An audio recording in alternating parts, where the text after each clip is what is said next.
అబ్బో ఇక్కడ కేజీ చీరలు కొంటే అర కేజీ చీరలు ఫ్రీ అంట. మంగళ్య షాపింగ్ మాల్, కేజీల్లో సేల్, టన్నుల్లో ఆనందం. విశాఖ కోచింగ్ యార్డ్ పునర్నిర్మాణ ప్రాజెక్టుకు రైల్వే శాఖ ఆమోదం తెలిపింది. ప్రయాణికుల రద్దీకి అనుగుణంగా అవసరమైన సౌకర్యాలు మెరుగుపరిచేందుకు 229 కోట్ల రూపాయలను రైల్వే శాఖ కేటాయించింది. ఈ నిధులతో విశాఖపట్నం కోచింగ్ యార్డ్ను అభివృద్ధి చేయనున్నారు.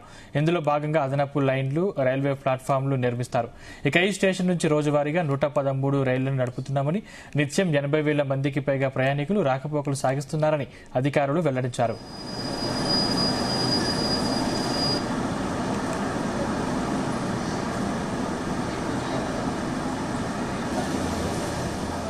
దేశంలో అత్యధిక రద్దీతో కూడిన రైల్వే స్టేషన్లలో విశాఖపట్నం ఒకటని రైల్వే అధికారులు తెలిపారు.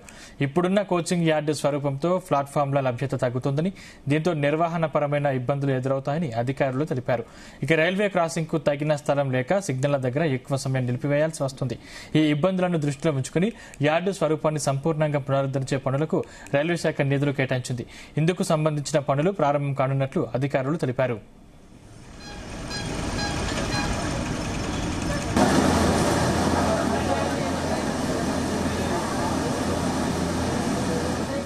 విశాఖ నుంచి వివిధ ప్రాంతాలకు నిత్యం వేల మంది ప్రయాణికులు రాకపోకలు సాగిస్తున్నారు.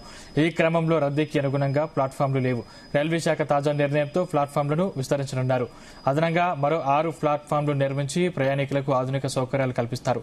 దీంతో పాటే కొత్తగా మరో 6 రైల్వే లైన్లను సైతం నిర్మించనున్నారు. విస్తరించిన రైల్వే ప్లాట్ఫామ్లపై ప్రయాణికులు సులభంగా రాకపోకలు సాగించేందుకు వీలుగా ర్యాంపులు, లిఫ్టులు, ఎస్కలేటర్లు ఏర్పాటు చేయనున్నారు. దీంతో వృద్ధులు, దివ్యాంగులు, ఇతర ప్రయాణికులు సులభంగా రాకపోకలు సాగించేందుకు మార్గం సుగమం కానుంది.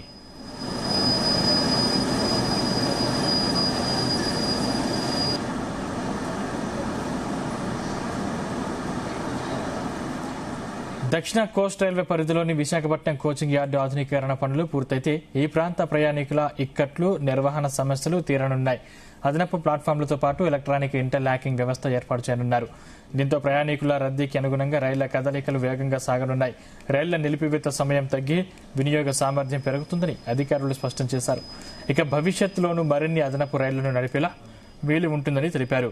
తూర్పు వైపు కొత్త ప్రవేశ ద్వారం నిర్మించడంతో పాటు ప్రయాణికుల రిజర్వేషన్ కేంద్రాన్ని కొత్త ప్రదేశానికి తరలించనున్నారు. విశాఖ కోచింగ్ యార్డు అభివృద్ధికి నిధులు కేటాయించడం పట్ల ఈ ప్రాంత వాసులు సంతోషం వ్యక్తం చేస్తున్నారు.